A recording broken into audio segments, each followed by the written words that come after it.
ការពីព្រេងនាយជាយូរអង្វែងណាស់មកហើយមានដើមជ្រៃធំមួយមានមែកត្រសុំត្រសាយសាខាមហាជនទូទៅនៅភូមិជិតខាងគេរាប់អានកោតខ្លាចរុក្ខជាតិនេះណាស់ក្នុងសម័យនោះគេធ្វើខ្ទមរូបចំលាក់ថ្មជាភេទប្រុសមួយស្រីមួយដាក់ឲ្យអង្គុយលើផែនថ្មក្នុងខ្ទមនោះគេតែងបួងសួងបន់ស្រន់ថ្វាយក្រយ៉ាបូជាសុំសេចក្តីសុខក៏ធ្លាប់បានសុខរៀងមកគេសន្មតថាអ្នកតាម្ចាស់ស្រុកមានរុក្ខទេវតាមួយមានអាយុវែងមិនដឹងជាប៉ុន្មានឆ្នាំមនុស្សយើងទេស្ថិតនៅលើដើមជ្រៃធំនោះជាសេចក្តីឈើយូរទៅមានស្រីម្នាក់មកចាប់បដិសន្ធិជាកូនអ្នកស្រុកដែលរាប់អានដើមរុក្ខជាតិនោះលុះធំពេញវ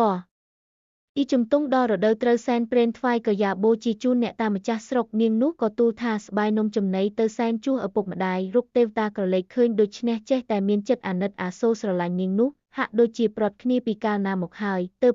បានជួបមុខគ្នាថ្មីរុក្ខទេវតានោះកាន់តែវិតចិត្តអាណិតនាងខ្លាំងណាស់ទ្រាំពុំបានក៏ហោះទៅទូលសួរព្រះឥន្ទតាមដំណើរព្រះឥន្ទទ្រង់រំពឹងដោយញាណទិព្វទៅឃើញថានាងនោះកាលពីជាតិមុនជាប្រពន្ធរុក្ខទេវតានេះបានសាងប្រាថ្នាជាមួយគ្នាមកថាទោះបីទៅកើតជាតិណាភពណាសូមឲ្យជួបបានជាប្តីប្រពន្ធនឹងគ្នាកុំឃ្លាតគ្រប់ជាតិលុះចាស់រៀងខ្លួនរុក្ខទេវតានោះសុំលាទៅបួសជាដាបអស់ជីវិតដោយខ្លួនពីគ្នាទៅតាបសមកកើតជារុក្ខទេវតានេះប្រពន្ធទៅកើតជានាងទេពធីតាបែកគ្នាទៅឆ្ងាយមិនជួបជុំនាងប្រពន្ធឈឹកពីទេពធីតាមកកើតចិត្តទីកណែឡងដែលទេវតាជាប្តីនៅ